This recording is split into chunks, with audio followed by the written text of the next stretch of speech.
নমস্কার।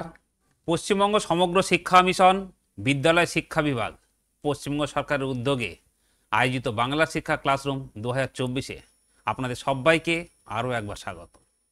আমি মদনমোহন হালদার, সহশিক্ষক, মিত্র institution main, Kolkata. আজকের আমরা আলোচনা করব ভৌতবিজ্ঞানের অন্তর্গত রসায়নের আয়নীয় ও সমযোজী বন্ধন। এই অধ্যায়টি আমরা দুটো ভাগেই পড়ব। আজকের আমরা শুরু করছি তার প্রথম পর্ব।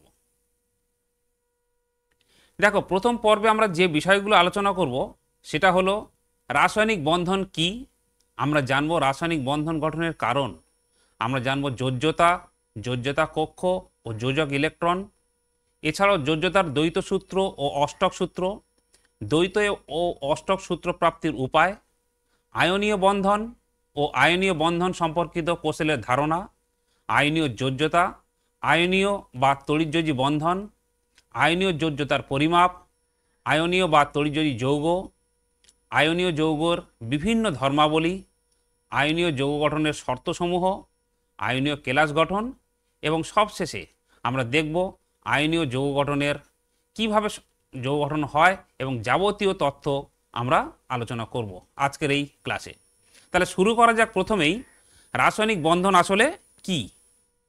দেখো, রাসায়নিক বন্ধন হলো এক প্রকার আকর্ষণী বল, যে বলের প্রভাবে একই অথবা ভিন্ন মৌলের দুই বা ততোধিক পরমাণু জোটবদ্ধ হয়ে স্বাধীন সত্তা বিশিষ্ট মৌলিক অথবা যৌগিক অণু কিংবা আয়ন উৎপন্ন করে, তাকে রাসায়নিক বন্ধন বলে। দেখো, এখানে যে বিষয়গুলো রয়েছে স্বাধীন সত্তা বিশিষ্ট, অর্থাৎ সে একক অণু হোক বা কোনো যৌগিক অণু হোক বা মৌলিক অণু হোক, তা স্বাধীনভাবে সে থাকতে পারবে। অর্থাৎ দুই বা ততোধিক যদি মৌলের পরমাণু নিজেদের মধ্যে যে আকর্ষণ বলের প্রভাবে যুক্ত হয়ে মৌলিক অণু অথবা যৌগিক অণু গঠন করে, তাকেই আমরা বলছি রাসায়নিক বন্ধন। এই রাসায়নিক বন্ধন বিভিন্ন প্রকারের হয়, যেমন আয়নীয় বন্ধন, সমযোজী বন্ধন, অসমযোজী বন্ধন, হাইড্রোজেন বন্ধন এবং ধাতব বন্ধন। কিন্তু তোমাদের পাঠ্যসূচির অন্তর্ভুক্ত এখানে দুটি বন্ধন নিয়েই আমরা আলোচনা করব, তা হলো আয়নীয় বন্ধন এবং সমযোজী বন্ধন। এবং আজকের আমরা এই প্রথম পর্বের ক্লাসে আলোচনা করব মূলত আয়নীয় বন্ধন নিয়েই। তার আগে দেখো, এই যে মৌলসমূহ আমরা বললাম যে রাসায়নিক বন্ধনে যুক্ত থাকে, কিন্তু প্রশ্ন হলো এই মৌলগুলো রাসায়নিক বন্ধন করে কেন? তারা তো এককভাবেই থাকতে পারত। তারা কি কারণে করে? মূলত যে দুটি কারণে তারা রাসায়নিক বন্ধনে অংশগ্রহণ করে তা হলো নিকটতম নিষ্ক্রিয় মৌলের ন্যায় সুস্থিত ইলেকট্রন কাঠামো লাভ। এটা আমরা আলোচনা করব একটু পরেই, যে কেন এই নিষ্ক্রিয় মৌলের কাঠামোর সাথে সুস্থিতির কোনো সম্পর্ক আছে কি, সেটা আমরা দেখে নিই। দেখো, প্রথমে যে এই যে 1894 সালে লর্ড র্যালে বায়ু থেকে নাইট্রোজেন গ্যাস সংগ্রহ করে দেখেন যে পরীক্ষাগারে প্রাপ্ত নাইট্রোজেন অপেক্ষা তা সামান্য ভারী। তোমরা জানো যে পরীক্ষাগারে আমরা নাইট্রোজেন কিভাবে উৎপন্ন করি না, অ্যামোনিয়াম নাইট্রাইটকে আমরা যদি বিয়োজন করি, সেক্ষেত্রে যদিও অ্যামোনিয়াম ক্লোরাইড এবং সোডিয়াম নাইট্রাইট নেওয়া হয়, তাদের মধ্যে বিক্রিয়া করলে আমরা বিশুদ্ধ নাইট্রোজেন পাই। কিন্তু বায়ুতে থেকে যখন আমরা নাইট্রোজেন সংগ্রহ করি, বায়ুতে নাইট্রোজেনের সাথে আরও যে অন্যান্য উপাদানগুলো থাকে, যেমন অক্সিজেন থাকে, কার্বন ডাইঅক্সাইড থাকে এবং তার সাথে জলীয় বাষ্প সহ আরও কিছু নিষ্ক্রিয় গ্যাস থাকে। তো বিভিন্ন শোষকের মাধ্যমে এবং অন্যান্য উপায়ে এই অক্সিজেন, কার্বন ডাইঅক্সাইড, জলীয় বাষ্প ইত্যাদি অপসারণ করা সম্ভবপর হলেও নিষ্ক্রিয় গ্যাসগুলো কিন্তু ওই নাইট্রোজেনের মধ্যে থেকে যায়। এবং বেশিরভাগ নিষ্ক্রিয় যে গ্যাস, তার ভর দেখা যায় যে নাইট্রোজেনের অপেক্ষা বেশি, অর্থাৎ ভারী, যে কারণে বায়ু থেকে প্রাপ্ত নাইট্রোজেন পরীক্ষাগারে যে নাইট্রোজেন আমরা উৎপন্ন করি তার থেকে সামান্য ভারী হয়। এবং এই গবেষণা থেকেই আবিষ্কৃত হয় নিষ্ক্রিয় গ্যাস আর্গন। এরপর দেখো, 1868 সালে যদিও হিলিয়াম গ্যাসের অস্তিত্ব প্রথমেই জানা গিয়েছিল, কিন্তু তারপর 1895 সালে বিজ্ঞানী উইলিয়াম র্যামসে খনিজ পদার্থ ক্লেভাইটকে উত্তপ্ত করে হিলিয়াম গ্যাস সংগ্রহ করেন। এবং এই যে দুটি গ্যাসের অস্তিত্বের কথা জানা গিয়েছে, আর্গন এবং হিলিয়াম, এর সাথে হাইড্রোজেন, অক্সিজেন, ক্লোরিন, ফ্লোরিন মিশিয়ে বিক্রিয়া ঘটিয়ে দেখা গিয়েছে যেটা কারোর সাথে কোনোভাবে বিক্রিয়া কিন্তু করে না, এমনকি তাপ প্রয়োগ, তড়িৎক্ষরণ ঘটিয়েও দেখা যায় যে আর্গন বা হিলিয়াম হাইড্রোজেন, অক্সিজেন, ক্লোরিন এবং ফ্লোরিনের সাথে কোনোরূপ বিক্রিয়া করে না, অর্থাৎ এরা রাসায়নিকভাবে অত্যন্ত নিষ্ক্রিয় হয়। এরপর 1898 সালে দেখা যায় তরল বায়ুর আংশিক পাতন দ্বারা বিভিন্ন উপাদান পৃথকীকরণের সময় ক্রিপ্টন, নিয়ন এবং জেনন আবিষ্কার হয়। এই যে নিষ্ক্রিয় গ্যাসগুলোর দেখা যায় যে তাদের এই নিষ্ক্রিয়তার জন্য বিশেষভাবে দায়ী হচ্ছে তাদের ইলেকট্রন কাঠামো। সেই ইলেকট্রন কাঠামো কি দেখা যায় যে হিলিয়ামের সর্ববহিস্থ কক্ষে 2টি ইলেকট্রন থাকে, আর তার বাকি যে সমস্ত আছে নিয়ন, আর্গন, ক্রিপ্টন, জেনন, এদের সর্ববহিস্থ কক্ষে 8টি ইলেকট্রন থাকে। এবং একটা ধারণা হয় যে এই বিশেষ ইলেকট্রন কাঠামোই তাদের নিষ্ক্রিয়তার জন্য দায়ী। ফলে দেখা যায় যে পরমাণু যে রাসায়নিক বিক্রিয়া অংশগ্রহণ করে তার যে দুটো মূল কারণ, একটা হচ্ছে কি নিকটতম নিষ্ক্রিয় মৌলের, নিকটতম বলতে কি যেমন লিথিয়াম, বেরিলিয়াম বা এরা কি করবে হাইড্রোজেন, এদের নিকটতম যে নিষ্ক্রিয় মৌল তা হচ্ছে হিলিয়াম, ফলে তারা নিকটতম নিষ্ক্রিয় মৌল হিলিয়ামের কাঠামো লাভ করবে। এছাড়া অন্যান্য যে সমস্ত মৌল তাদের যে নিকটতম নিষ্ক্রিয় মৌল নিয়ন, আর্গন, ক্রিপ্টন, তাদের কাঠামো লাভ করবে। তো এই নিকটতম নিষ্ক্রিয় মৌলের কাঠামো লাভের চেষ্টায় তারা রাসায়নিক বিক্রিয়ায় অংশগ্রহণ করে। এরপর অপেক্ষাকৃত নিম্নতর শক্তিস্তর অর্জন, এটা খুবই ইম্পর্টেন্ট বিষয় যে দেখা যায় যে মৌলের পরমাণু অপেক্ষা অণু যখন গঠন করে তার দেখা যায় শক্তি অনেকটাই কম হয়, অর্থাৎ যদি নিম্ন শক্তির অধিকারী হয় তাহলে সেই পদার্থটি অধিকতর সুস্থিত হয়। এবং পরীক্ষামূলকভাবে দেখা যায় যে হাইড্রোজেন পরমাণু দ্বারা যদি 1 মোল হাইড্রোজেন অণু তৈরি হয় তাহলে 433 কিলোজুল পরিমাণ শক্তি নির্গত হয়। বুঝতেই পারছো যে হাইড্রোজেন পরমাণু অপেক্ষা তাহলে হাইড্রোজেন অণুর মধ্যে প্রতি মোল পিছু 433 কিলোজুল শক্তি কম থাকে, এবং যার থেকে বোঝা যায় যে হাইড্রোজেন পরমাণুর তুলনায় হাইড্রোজেন অণু কিন্তু অধিকতর স্থায়ী। তাহলে মূলত এই দুটি কারণের জন্যই মৌলগুলো কি করে রাসায়নিক বন্ধনে অংশগ্রহণ করে। আমরা আলোচনা এগিয়ে নিয়ে যাব, কিন্তু তার আগে বিশেষ কয়েকটি কথা এই রাসায়নিক বন্ধন সম্পর্কে জানতে হবে। প্রথমে আসি যোজ্যতা। যোজ্যতা কি? যোজ্যতা হলো কোনো মৌলের পরমাণু অপর মৌলের সাথে যুক্ত হওয়ার যে ক্ষমতা তাকেই বলা হয় যোজ্যতা। এই যোজ্যতা আমরা বিভিন্নভাবে পরিমাপ করি, সেই আলোচনা আমাদের চলতে থাকবে। এবং এই যোজ্যতা কক্ষ বলতে কি না, তোমরা পরমাণুর গঠনে দেখেছো যে বিভিন্ন কক্ষে বিভিন্ন সংখ্যক ইলেকট্রন থাকে, কিন্তু সর্ববহিস্থ কক্ষ অর্থাৎ সব থেকে যে বাইরের কক্ষের ইলেকট্রন, সেই ইলেকট্রনগুলি কিন্তু রাসায়নিক বিক্রিয়ায় অংশগ্রহণ করে। আর এই রাসায়নিক বিক্রিয়ায় অংশগ্রহণ করে বলেই একে বলা হয় যোজ্যতা কক্ষ বা ভ্যালেন্স সেল। আর যোজক ইলেকট্রন বা ভ্যালেন্স ইলেকট্রন কি না, এই যোজ্যতা কক্ষেই যে ইলেকট্রনগুলি থাকে যারা রাসায়নিক বিক্রিয়ায় অংশগ্রহণ করে তাদেরকেই বলা হয় যোজক ইলেকট্রন। বেশ, এইবার আমরা যে আলোচনা করছিলাম যে নিকটতম নিষ্ক্রিয় মৌলের কাঠামো লাভ, এই বিষয়ে দুটি সূত্র একটু আলোচনা করা যাক। প্রথমে আসি দ্বৈত সূত্র, রুল অফ ডুপ্লেট।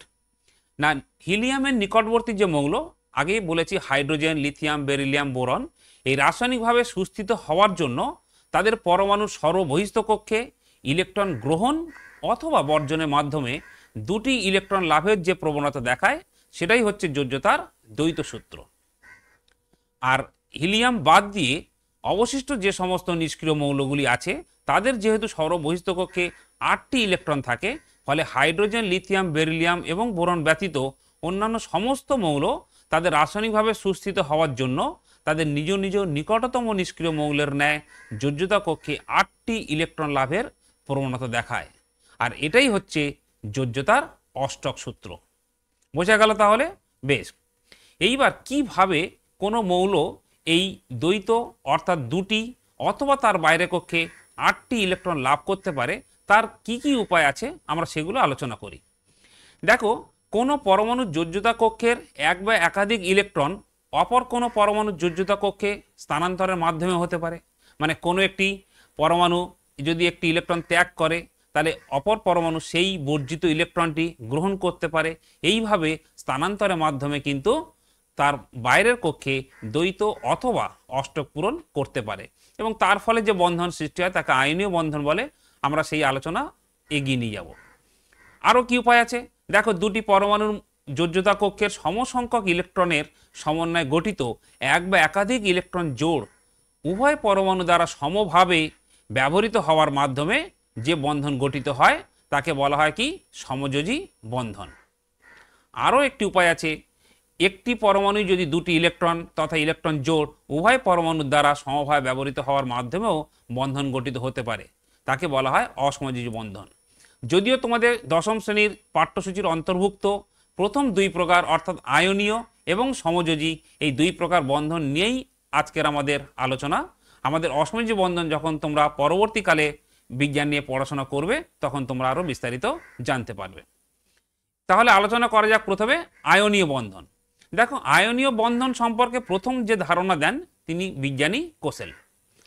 তিনি কি বলছেন না, আয়নীয় বন্ধন গঠিত হয় সেই দুটি মৌলের মধ্যে যাদের মধ্যে তড়িৎ ঋণাত্মকতার যথেষ্ট পার্থক্য আছে। তোমরা পর্যায় সারণী পড়েছ প্রথম চ্যাপ্টারে, সেখানে তোমরা জানো যে গ্রুপ 1 এবং গ্রুপ 2তে যে ধাতুগুলো থাকে তার সাথে আমাদের গ্রুপ 16 বা 17-এ যারা থাকে অর্থাৎ অধাতুগুলো, তাদের মধ্যে তড়িৎ ঋণাত্মকতা যথেষ্ট কি আছে? পার্থক্য আছে। ফলে স্বাভাবিকভাবেই ধাতু এবং অধাতু থাকলেই তাদের মধ্যে কিন্তু আয়নীয় বন্ধন গঠিত হয়। কিভাবে হয়? কোসেল কি বলছেন না, ধাতু কি করে, তার সর্ববহিস্থ কক্ষের যে ইলেকট্রন থাকে সেটি ত্যাগ করে এবং সেটি বর্জন করে কখন না, যদি সেই বিক্রিয়া মাধ্যমে কোনো অধাতু থাকে। তাহলে অধাতু কি করে? সেই বর্জিত ইলেকট্রনটি গ্রহণ করে এবং তোমরা জানো যে ইলেকট্রন গ্রহণ বা বর্জন করলে কোনো নিস্তড়িত পরমাণু আয়নে পরিণত হয়। কিভাবে হয় না, পরমাণু যদি ইলেকট্রন বর্জন করে তাহলে ক্যাটায়নে পরিণত হয়, আর পরমাণু যদি ইলেকট্রন গ্রহণ করে তাহলে অ্যানায়নে পরিণত হয়। এবং এই বিপরীতধর্মী যে দুটো আয়ন সৃষ্টি হয় তাদের মধ্যে তীব্র স্থির তাড়িতিক আকর্ষণ বল, strong electrostatic force of attraction কাজ করে। এই তীব্র স্থির তাড়িতিক আকর্ষণ বল কাজ করার ফলে তারা যৌগ গঠন করে।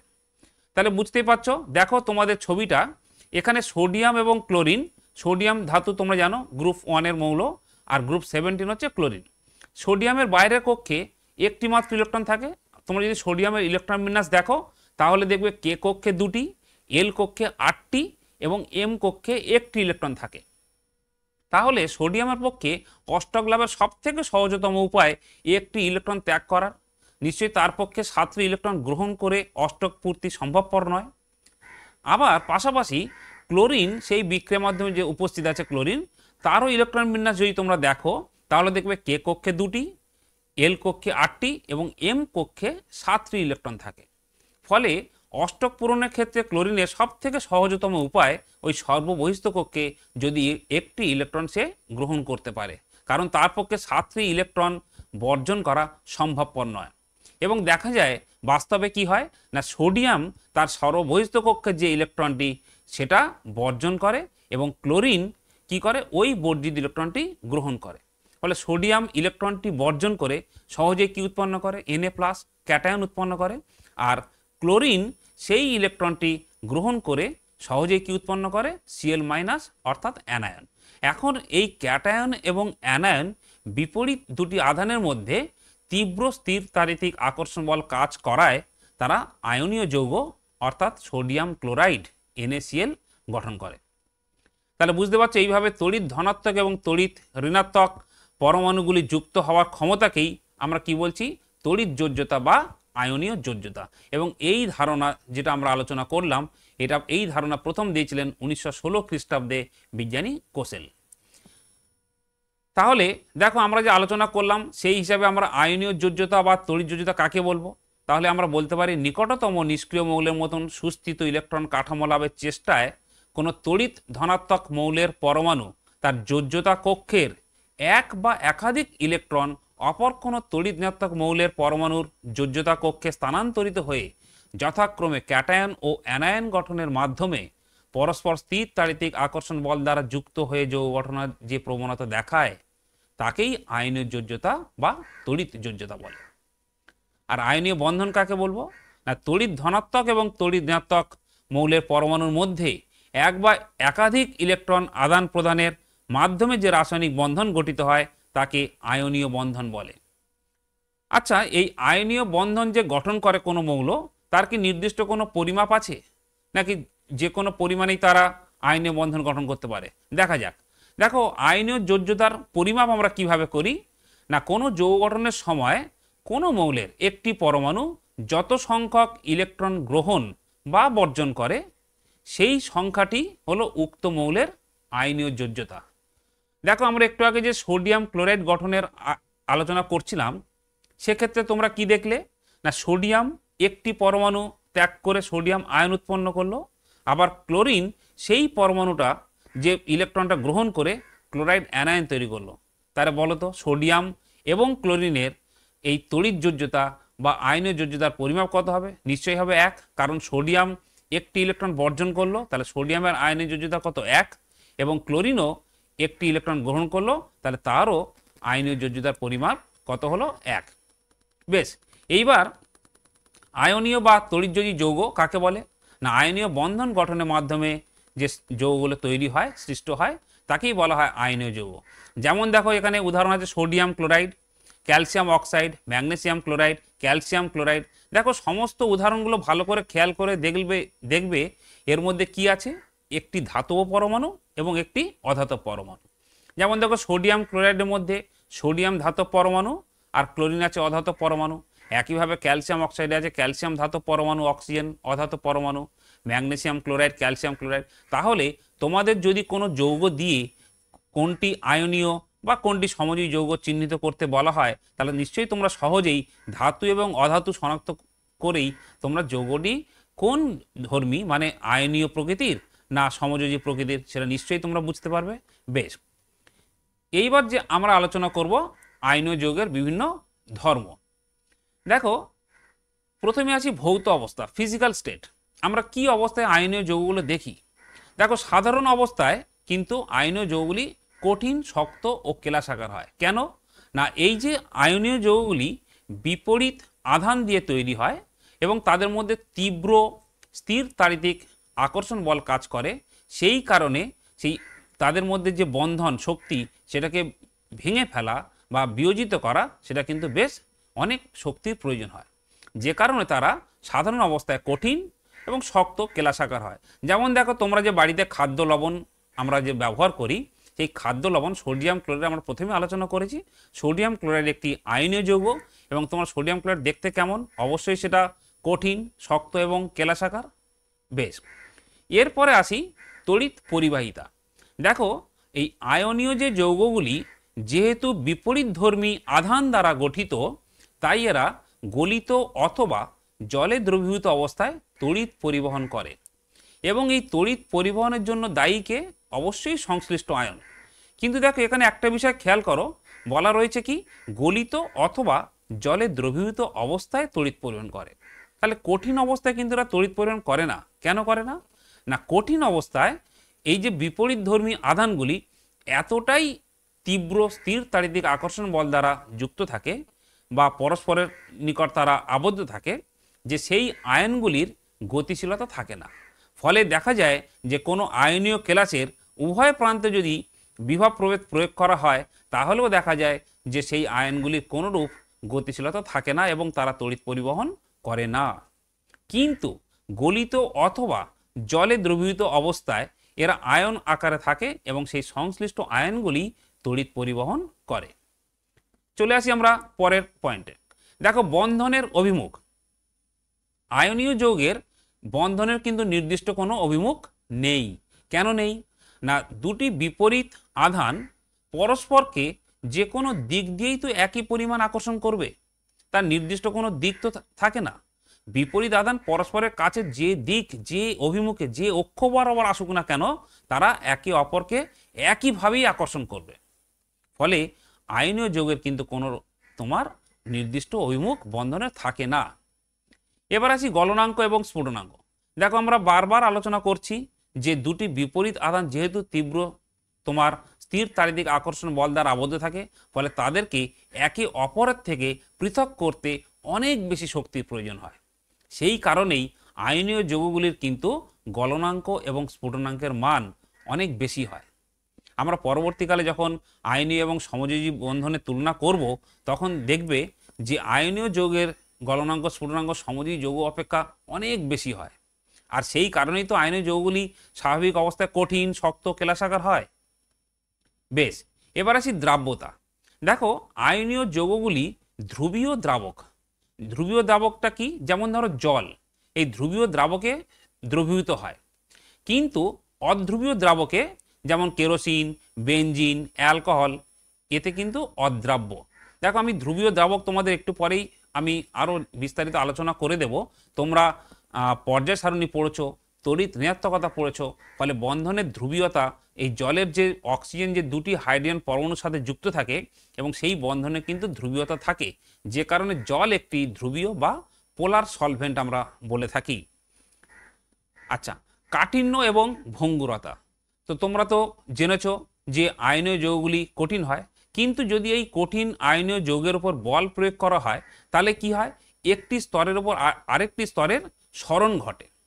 ফলে কি হয়? যখনই সরণ ঘটে তখন এই যে সমধর্মী আধানগুলি পরস্পরের কাছে চলে আসে। আর তোমরা জানো সমধর্মী আধান পরস্পরকে কি করে? বিকর্ষণ করে। আর এই বিকর্ষণজনিত বলের কারণেই কেলাসটি ভঙ্গুর হয়ে পড়ে। যে কারণে যেমন তোমার এগুলো কঠিন হয়, তেমনি কিন্তু ভঙ্গুরও হয়, অর্থাৎ কেলাসগুলি সহজে ভেঙে যায়। তবে একটা জিনিস খেয়াল করবে, এটা কিন্তু অনেকেরই বুঝতে অসুবিধা হয়। এই ভঙ্গুর মানে কোনো কেলাস কিন্তু সহজে ভেঙে যায়, তার মানে এই নয় যে কেলাসটিকে সহজে আয়নিত করা যায়, অর্থাৎ আয়নগুলি পরস্পরের থেকে বিচ্ছিন্ন হয়। দেখো, আয়নীয় যৌগগুলির বিভিন্ন ত্রিমাত্রিক বিন্যাস থাকে। তোমরা পরবর্তীকালে সেই ত্রিমাত্রিক বিন্যাসের বিভিন্ন প্রকারভেদ জানবে এবং দেখবে সেই বিন্যাসটা কি হয়, যেগুলো আমরা পরবর্তীকালে শিখব, একক কোষ বলে।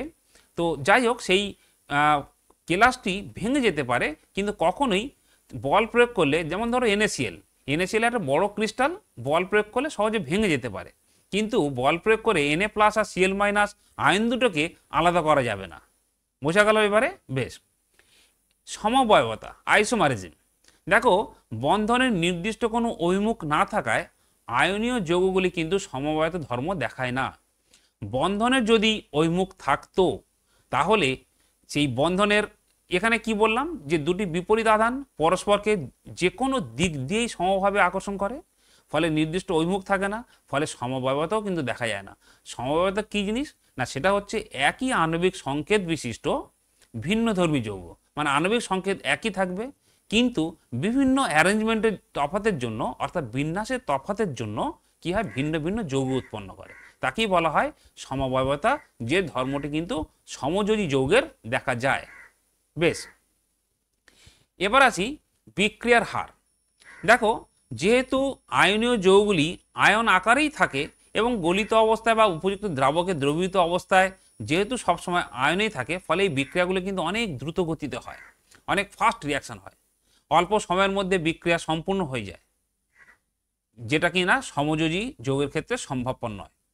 আরও একটি আছে সমাকৃতিত্ব।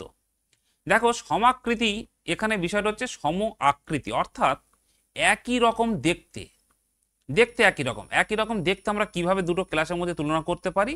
সাধারণত তার পৃষ্ঠতল এবং দুটি পৃষ্ঠতলের মাঝখানে উৎপন্ন কোণ, অর্থাৎ পৃষ্ঠতলের সংখ্যা আর দুটি পৃষ্ঠতলের মাঝে যে উৎপন্ন কোণ, এই দুটি মূলত দুটো দ্বারা আমরা কিন্তু কোনো ক্লাসের মধ্যে তার স্ট্রাকচারাল, অর্থাৎ গঠনগত যে আকৃতি, সেটা আমরা তুলনা করতে পারি।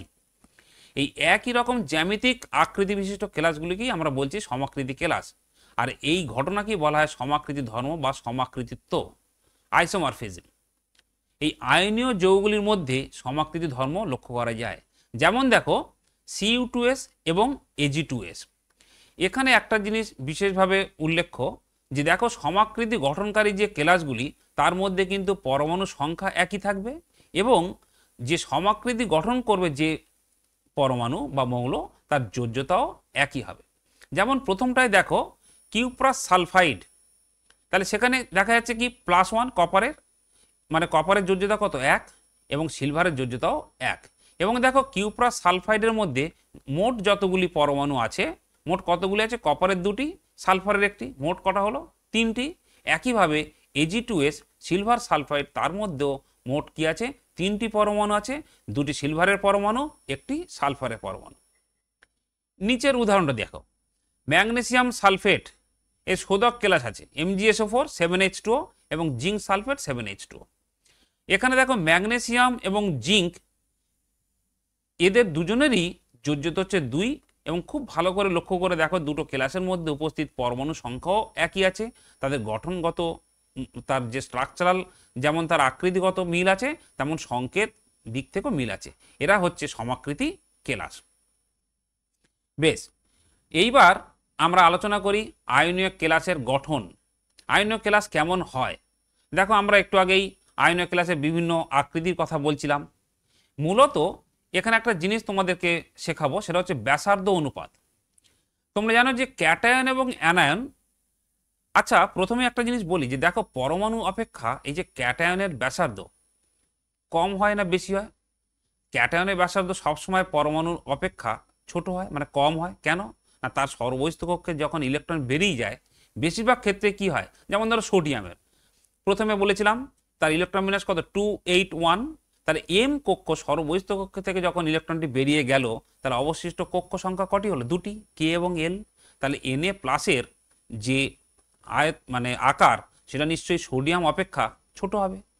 একইভাবে কি হয় না, অ্যানায়নের ক্ষেত্রে পরমাণু অপেক্ষা আকার বেশি হয়, অর্থাৎ অ্যানায়ন পরমাণু অপেক্ষা বড় হয়।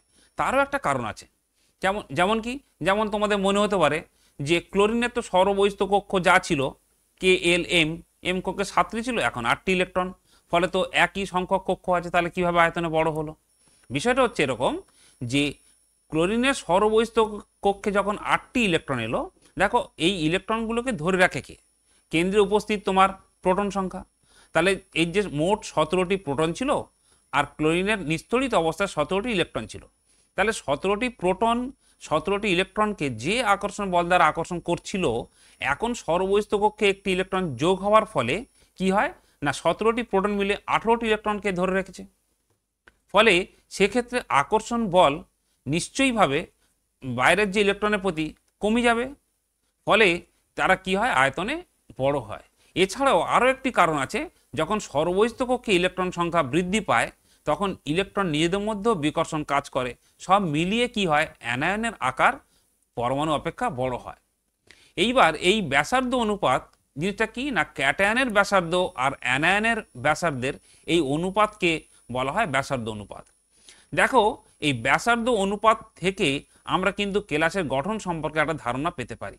তোমাদের দেখো একটা ছক দেওয়া আছে, যদি ব্যাসার্ধ অনুপাতের মান 0 থেকে 0.155 যদি হয় তাহলে সেই কেলাসের গঠনাকৃতি হয় কিরকম, লিনিয়ার বা সরল রৈখিক।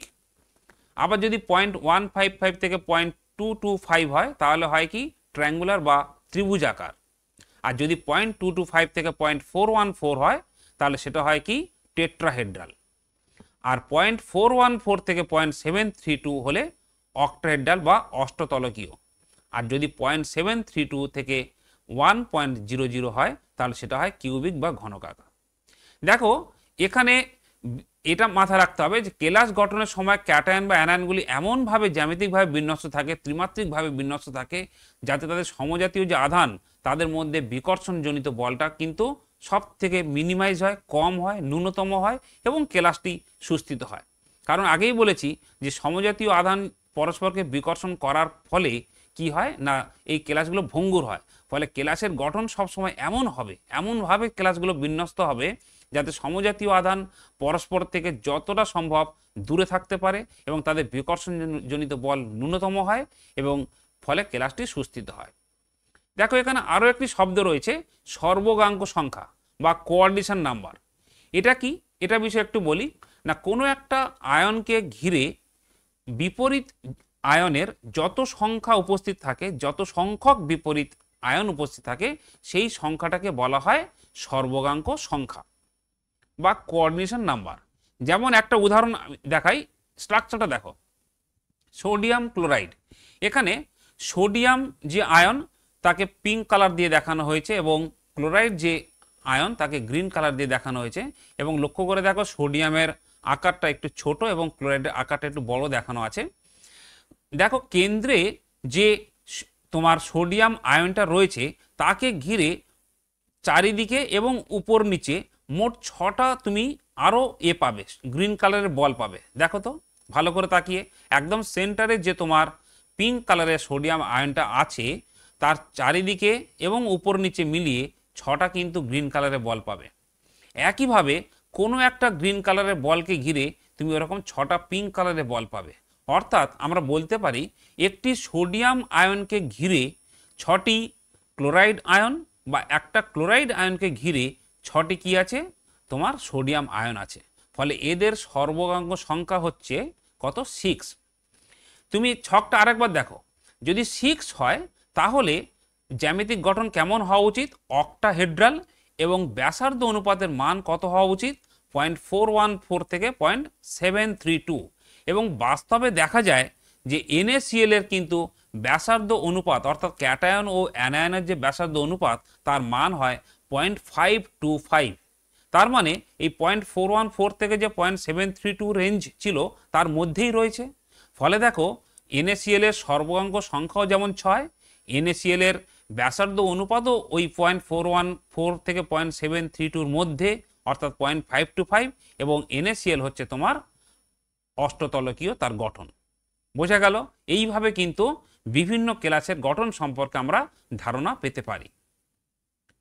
এইবার আমরা আসব এই আয়নীয় যৌগ গঠনের শর্ত, মানে কোন কোন শর্তে আয়নীয় যৌগ গঠিত হয়। দেখো প্রথমেই বলা হয়েছিল যে ধাতু এবং অধাতু, বিশেষ করে বলা হয়েছিল যে বিষয়টা উল্লেখ করা হয়েছিল তড়িৎ ঋণাত্মকতা যথেষ্ট পার্থক্য থাকতে হবে। এবার দেখো পর্যায় সারণীতে ধাতুগুলোর অবস্থান তোমরা জানো যে 1, 2 অথবা 3, আর অধাতুর অবস্থান নিশ্চয়ই গ্রুপ 15, 16, 17। ফলে ক্যাটায়ন উৎপাদনকারী মৌলের যে যোজক ইলেকট্রন মানে সরবহিস্থ কক্ষের ইলেকট্রন সংখ্যা সেটা 1, 2 অথবা 3, এবং অ্যানায়ন সৃষ্টিকারী মৌলের যে যোজক ইলেকট্রন সংখ্যা সেটা 5, 6 কিংবা 7 হওয়াই উচিত। আর তড়িৎ ঋণাত্মকতার পার্থক্য যত বেশি হবে তত কিন্তু আয়নীয় যৌগ গঠনের সম্ভাবনা বাড়বে, এবং সেটা সম্ভব ধাতু এবং অধাতুর মধ্যেই। এবার আসি আয়নন বিভব ও ইলেকট্রন আসক্তির মান। দেখো আয়নন বিভব ইলেকট্রন আসক্তি দুটি শব্দের সঙ্গে তোমরা ইতিমধ্যেই পরিচিত। তোমরা পর্যায় সারণীতে পড়েছো আয়নন বিভব কাকে বলে না, কোনো পরমাণুর সরবহিস্থ কক্ষ থেকে একটি ইলেকট্রন নিউক্লিয়াসের আকর্ষণ মুক্ত করে অসীম দূরত্বে পাঠাতে যে পরিমাণ শক্তির প্রয়োজন হয় তাকে বলা হয় আয়নন বিভব। তো নিশ্চয়ই এখানে জানো যে ধাতু কি করবে, ক্যাটায়ন উৎপন্ন করবে।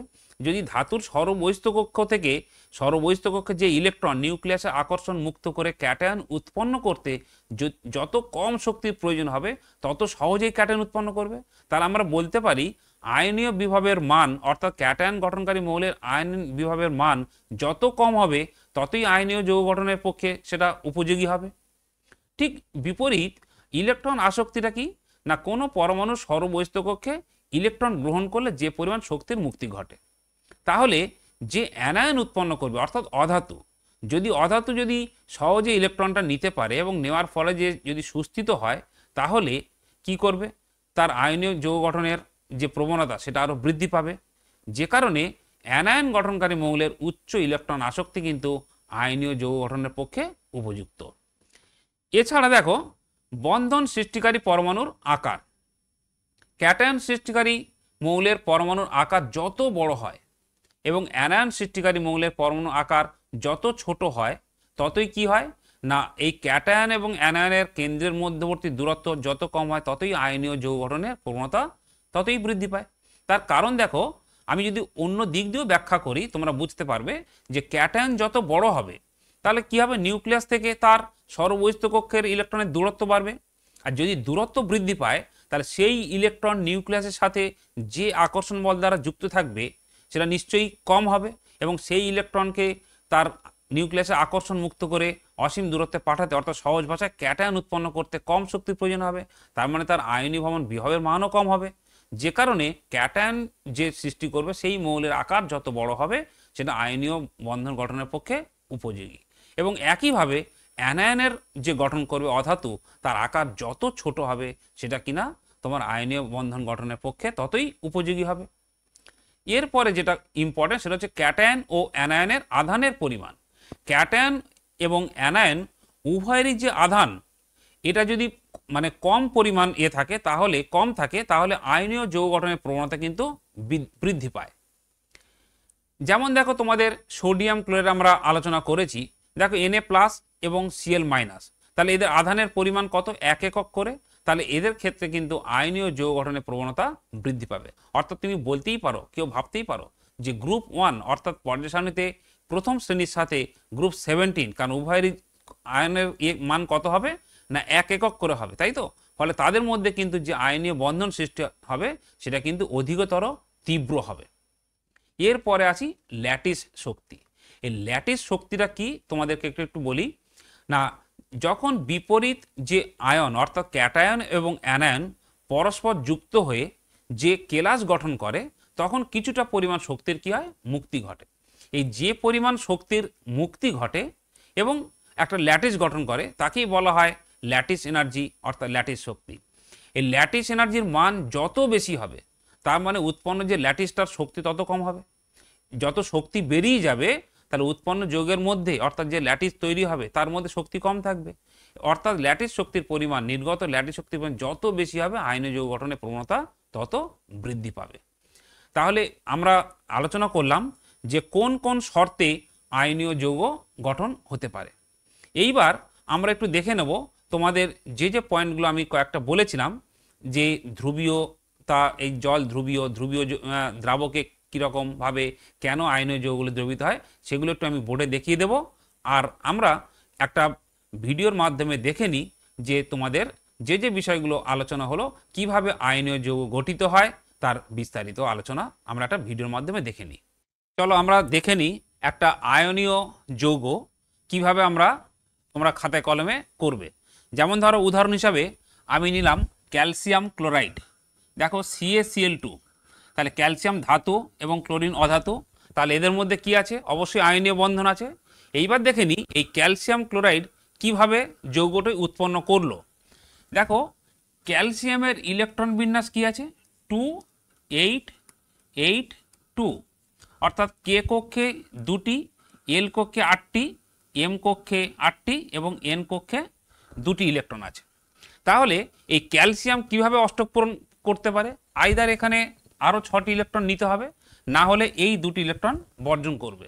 এবং সেটা ক্যালসিয়ামের পক্ষে সহজ হচ্ছে তোমার 2টি ইলেকট্রন বর্জন করা। তাহলে ক্যালসিয়াম যদি 2টি ইলেকট্রন বর্জন করে তাহলে কি উৎপন্ন করবে, 2 8 8 অষ্টক পূরণ হলো।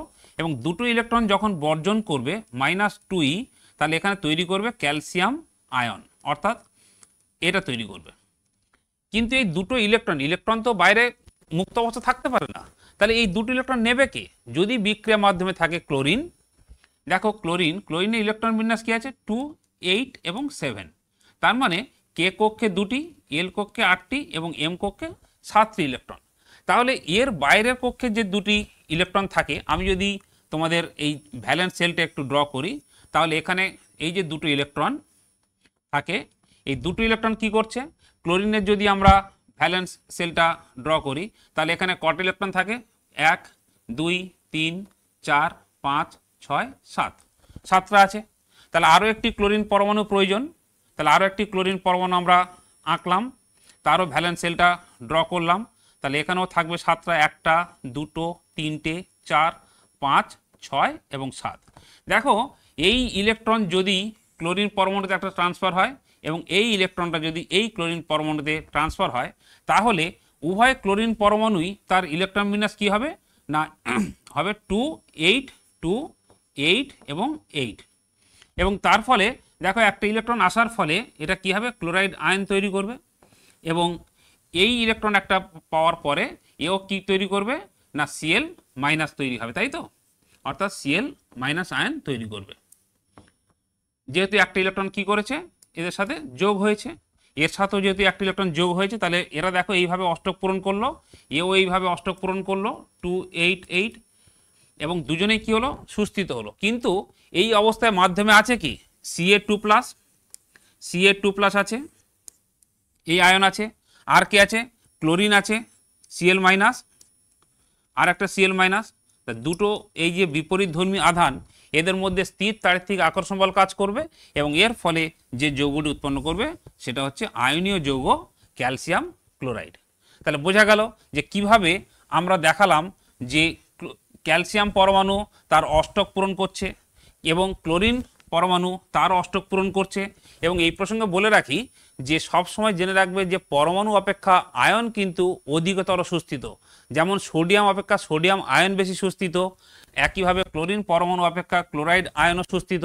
তার একটা প্রমাণও তোমরা পেতে পারো, যেমন দেখো সোডিয়াম পরমাণু কিন্তু তোমার অত্যন্ত সক্রিয়, মানে মুক্ত অবস্থায় তুমি যদি সামান্য জলের উপস্থিতিতে দাও তাহলে বিস্ফোরণ সহযোগে বিক্রিয়া ঘটে, কিন্তু যেখানে সোডিয়াম আয়ন জলে কিন্তু তার অস্তিত্ব রয়েছে। যেমন ধরো সোডিয়াম ক্লোরাইড যখন তুমি জলে দ্রবীভূত করবে তার মধ্যে সোডিয়াম আয়নেরও অস্তিত্ব পাওয়া যায়, Cl- আয়নেরও কিন্তু অস্তিত্ব পাওয়া যায়। ফলে বুঝতে পারছো যে সোডিয়াম অপেক্ষা সোডিয়াম আয়ন অনেক বেশি সুস্থিত, আবার Cl অপেক্ষা Cl- সুস্থিত।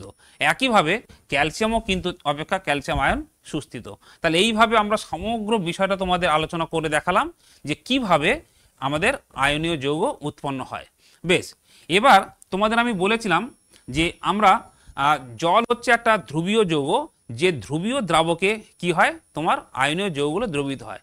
জল কেন ধ্রুবীয় দ্রাবক সেটা একটু দেখা যাক। দেখো জলের গঠন যদি আমরা দেখি তাহলে কীরকম, H এই হচ্ছে H2O, তাই তো। এইবার তোমরা পর্যায় সারণীতে পড়েছো যে অক্সিজেন পরমাণু হাইড্রোজেন অপেক্ষা অধিকতর তড়িৎ ঋণাত্মক মৌল। তাহলে এখানে এই ইলেকট্রন যদি অক্সিজেন বেশি টেনে নেয় তাহলে এখানে হবে একটা মাইনাস ডেল্টা চার্জ, আর এখানে হবে কি প্লাস ডেল্টা। আবার এখানেও যদি এই ইলেকট্রন জোড় যদি অক্সিজেন টেনে নেয় তাহলে এখানেও কি পাবো আমি, একটা ধনাত্মক আধান সৃষ্টি হবে, আবার এখানেও মাইনাস, তার মানে এখানে -2 ডেল্টা। দেখো এইভাবে জলের অণুর মধ্যে একটা দেখো তুমি নেগেটিভ পোল পাচ্ছ, একটা কি পাচ্ছ পজিটিভ পোল পাচ্ছ। এই যে দুটো পোল আমরা যদি জলের অণুটাকে এরকম সংক্ষেপে দেখাই তাহলে এই যে একটা নেগেটিভ এবং একটা পজিটিভ, এই নেগেটিভ এবং পজিটিভ দুটো পোল পাওয়া যায় বলেই একে বলা হয় ডাইপোল বা দ্বিমেরু যৌগ, এবং এটাই হচ্ছে তোমার পোলার দ্রাবক। দেখো এই পোলার দ্রাবক কি করে, আয়নগুলিকে সলভেটেড করে অর্থাৎ দ্রাবকায়িত করে, করে কি করে আয়নগুলো দ্রবীভূত করে। কিভাবে, যেমন ধরো আমরা যে উদাহরণটা আলোচনা করেছিলাম সোডিয়াম ক্লোরাইড NaCl, তাই তো। দেখো NaCl এর মধ্যে কি আছে Na+ এবং Cl-। তাহলে এদের মধ্যে তীব্র কি আছে না স্থির তারিদিক আকর্ষণ বল দ্বারা আবদ্ধ আছে।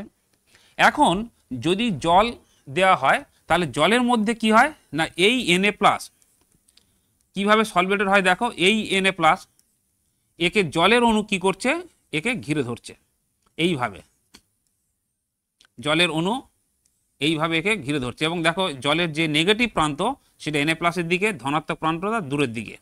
তাহলে এইভাবে Na+ কি হচ্ছে দ্রাবকায়িত হচ্ছে, এইটাকে বলা হয় দ্রাবকায়িত হওয়া।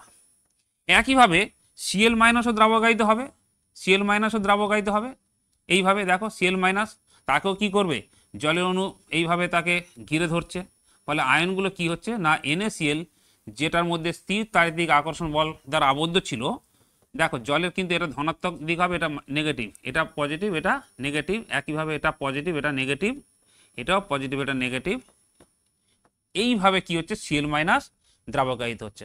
অর্থাৎ যে আয়ন দুটির মধ্যে তীব্র স্থির চারিদিকে আকর্ষণ বল ছিল তারা কি করছে জলের উপস্থিতিতে এইভাবে আয়ন আকারে উপস্থিত থাকে। এবং একটু আগেই আমি তোমাদেরকে যে বলছিলাম যে Na+ এবং Cl- এর জলের মধ্যে পৃথক পৃথক অস্তিত্ব পাওয়া সম্ভব, তারা কিন্তু জলের মধ্যে এই অবস্থাতেই থাকে। তাহলে তোমরা নিশ্চয়ই এই যে দ্রাবকায়ন এবং জল যে একটা ধ্রুবীয় দ্রাবক, এই পুরো বিষয়টা আশা করি বুঝতে পেরেছো। এবার আমরা একটু ভিডিওটা দেখে নিই। আচ্ছা চলো আমরা একটা ভিডিওর মাধ্যমে দেখে নিই আমরা এখনো পর্যন্ত যে যে বিষয়গুলো আলোচনা করলাম, আমরা স্লাইডে দেখলাম, বোর্ড ওয়ার্ক দেখলাম, এবার ভিডিওর মাধ্যমে তোমাদের পুরো বিষয়টা আরও একবার বুঝিয়ে দিই। চলো দেখো প্রথমে আসি আয়ন। এই আয়ন নিশ্চয়ই তোমরা জানো, আলোচনা করেছি যে পরমাণু ইলেকট্রন গ্রহণ অথবা বর্জনের মাধ্যমে আয়ন উৎপন্ন হয়। যদি পরমাণু ইলেকট্রন লস করে অর্থাৎ বর্জন করে তাহলে ক্যাটায়ন উৎপন্ন করে, আর যদি ইলেকট্রন গ্রহণ করে তাহলে অ্যানায়ন উৎপন্ন করে। এই ইলেকট্রন গ্রহণ এবং বর্জনের মাধ্যমেই ক্যাটায়ন এবং অ্যানায়ন উৎপন্ন হয়। দেখো এই ইলেকট্রন কিন্তু এককভাবে থাকতে পারে না, বা হঠাৎ করে তারা গায়েবও হয়ে যায় না। কি হয় না একটা তোমার পরমাণু থেকে আর একটা পরমাণুতে ইলেকট্রন ট্রান্সফার হয়। যেমন আমরা সোডিয়াম ক্লোরাইডের উদাহরণ যদি দেখি তাহলে কি দেখলাম যে সোডিয়াম থেকে একটি ইলেকট্রন সিএলএ অর্থাৎ ক্লোরিন পরমাণুতে ট্রান্সফার হলো, যার ফলে সোডিয়াম আয়ন উৎপন্ন করলো এবং ক্লোরাইড আয়ন উৎপন্ন করলো। এই সোডিয়াম এবং ক্লোরাইড বিপরীতধর্মী যে আয়ন অর্থাৎ ক্যাটায়ন এবং অ্যানায়ন, এদের মধ্যে কি হবে, স্থির তাড়িতিক আকর্ষণ বলের প্রভাবে এরা সোডিয়াম ক্লোরাইড আয়নীয় যৌগ উৎপন্ন করবে। দেখে নাও একবার, সোডিয়ামের এই যে বাইরের কক্ষে ইলেকট্রনটি বর্জন করলো, সোডিয়াম আয়ন তৈরি করলো, ইলেকট্রনটা চলে গেল ক্লোরিনের সরবহিস্থ কক্ষে এবং তার ফলে কি হলো, সিএল মাইনাস অর্থাৎ অ্যানায়ন উৎপন্ন করলো। এইবার আমাদের কাছে কি আছে, সোডিয়াম আয়ন আছে আর ক্লোরাইড আয়ন আছে। ক্যাটায়ন এবং অ্যানায়ন স্থির তাড়িতিক আকর্ষণ বলের প্রভাবে যুক্ত হয়ে এরা কি করবে, সোডিয়াম ক্লোরাইড আয়ন উৎপন্ন করবে। তোমার সোডিয়াম ক্লোরাইড অণু উৎপন্ন করলো, দেখো বিপরীত তড়িৎ-আধান। ঠিক যেভাবে এই যে দেখো, তোমরা জানো যে চুম্বকের বিপরীত মেরু কি করে, পরস্পরকে আকর্ষণ করে, তাই তো? ঠিক একইভাবে বিপরীত আধানও কিন্তু পরস্পরকে আকর্ষণ করে। দেখো চুম্বকের যে বিপরীত যে মেরু তোমরা দেখতে পাচ্ছ, নর্থ পোল সাউথ পোল যেভাবে অ্যাট্রাক্ট করে, আকর্ষণ করে, এবং সেইভাবে বিপরীত তোমার তড়িৎ আধান যুক্ত আয়নগুলো যুক্ত হয়ে আয়নীয় যৌগ উৎপন্ন করে, যেমন দেখলে সোডিয়াম ক্লোরাইড উৎপন্ন করলো। চলো আরেকটি উদাহরণ দেখা যাক, ম্যাগনেসিয়াম অক্সাইড।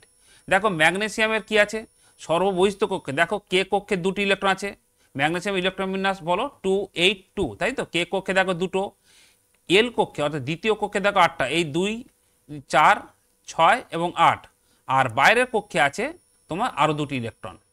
আর অক্সিজেনের দেখো কি আছে, কে কক্ষে আছে দুটো আর এল কক্ষে আছে 6টি, এই 1 2 3 4 5 and 6। তাহলে এখন ম্যাগনেসিয়ামের যদি দুটি ইলেকট্রন বর্জন করতে পারে তাহলে কি হবে, তার অষ্টক পূরণ হবে। আর যদি অক্সিজেন ওই বর্জিত ইলেকট্রন দুটি গ্রহণ করতে পারে তাহলে তারও কি হবে, অষ্টক পূরণ হবে। কিন্তু সেক্ষেত্রে কি হবে, ম্যাগনেসিয়াম ক্যাটায়ন উৎপন্ন করবে আর অক্সিজেন কি করবে, অ্যানায়ন উৎপন্ন করবে।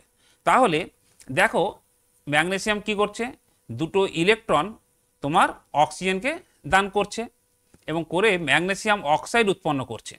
দেখে নাও, তাহলে ম্যাগনেসিয়াম দুটো ইলেকট্রন চলে গেল দেখো অক্সিজেনের সর্ববহিস্থ কক্ষে, এবং এর ফলে আমাদের কি পাওয়া গেল, ম্যাগনেসিয়াম আয়ন।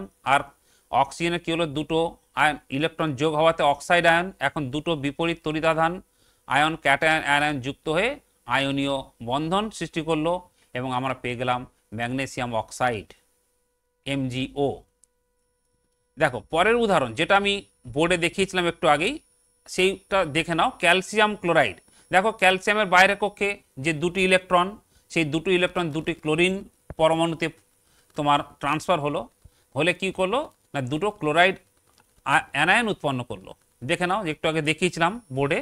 এবং ক্যালসিয়াম যেহেতু দুটি ইলেকট্রন লস করেছে, তাহলে ক্যালসিয়াম কি তৈরি হয়েছে, ক্যাটায়ন তৈরি হয়েছে এবং দ্বিযোজী ক্যাটায়ন উৎপন্ন করেছে। ক্লোরাইড একযোজী অ্যানায়ন উৎপন্ন করেছে। তাহলে আমার কাছে কি আছে এখন, ক্যাটায়ন একটি এবং দুটো অ্যানায়ন, এবং এরা যুক্ত হয়ে কি তৈরি করবে, ক্যালসিয়াম ক্লোরাইড আয়নীয় যৌগ। দেখে নাও, ক্যালসিয়াম ক্লোরাইড আয়নীয় যৌগ। তাহলে দেখো ক্যালসিয়াম যুক্ত হয়ে ক্যালসিয়াম ক্লোরাইড। আচ্ছা এইবার এই প্রসঙ্গে একটা আলোচনা করে দিই। দেখো ক্যাটায়ন এবং অ্যানায়নের চার্জ সমান হতে পারে অথবা ভিন্ন হতে পারে, কিন্তু যৌগটি সামগ্রিকভাবে কিন্তু তোমার নিস্তড়িত হবে। যেমন দেখো সোডিয়াম ক্লোরাইডের মধ্যে সোডিয়ামের ধনাত্মক একক চার্জ কত, 1 একক, এবং ক্লোরাইডের 1 ঋণাত্মক একক চার্জ, এবং ক্যাটায়ন এবং অ্যানায়নের মোট যে ধনাত্মক এবং ঋণাত্মক চার্জ সেটা কিন্তু সমান, এবং ফলে এটি নিস্তড়িত। একইভাবে দেখে নাও ম্যাগনেসিয়াম অক্সাইডের ক্ষেত্রে, ম্যাগনেসিয়ামেরও ধনাত্মক আধান 2 একক, অক্সিজেনের ঋণাত্মক আধান 2 একক, এবং সেক্ষেত্রে নিস্তড়িত ম্যাগনেসিয়াম অক্সাইড। একইভাবে দেখো ক্যালসিয়ামের ধনাত্মক চার্জ কত, 2 একক, কিন্তু ক্লোরিনের ঋণাত্মক আধান কত, 1 একক, কিন্তু ক্লোরিন যেহেতু দুটি রয়েছে ফলে মোট তোমার ঋণাত্মক আধান কত, 2 একক, ফলে এক্ষেত্রেও ক্যালসিয়াম ক্লোরাইড কিন্তু নিস্তড়িত। ফলে বুঝতে পারছো যে আয়নীয় যৌগ গঠনকালে কিন্তু ক্যাটায়নের মোট ধনাত্মক আধান অ্যানায়নের মোট ঋণাত্মক আধানের সমান হতে হবে, তাতে কি হবে, যৌগটি সামগ্রিকভাবে নিস্তড়িত হবে, প্রশম হবে। তাহলে আশা করি পুরো বিষয়টা তোমরা এখানে বুঝতে পেরেছো। এই সোডিয়াম ক্লোরাইড দেখানো হলো তোমার ক্যালসিয়াম ক্লোরাইড দেখানো হলো, তাহলে আমাদের ম্যাগনেসিয়াম অক্সাইড। বেশ, দেখো তাহলে আজকের আমরা এই প্রথম পর্বের ক্লাসে আয়নীয় বন্ধন সম্পর্কে বিস্তারিত আলোচনা করলাম। তোমরা বিষয়টি বারবার এটা দেখো, ভালো করে অধ্যয়ন করো। যদি তোমাদের কোনো মনে সংশয় থাকে, কোনো প্রশ্ন থাকে, তোমাদের বিদ্যালয়ের শিক্ষক শিক্ষিকার কাছে জিজ্ঞাসা করবে। তাহলে আজকের আমাদের আলোচনা আপাতত এই পর্যন্ত। সবাইকে অসংখ্য ধন্যবাদ।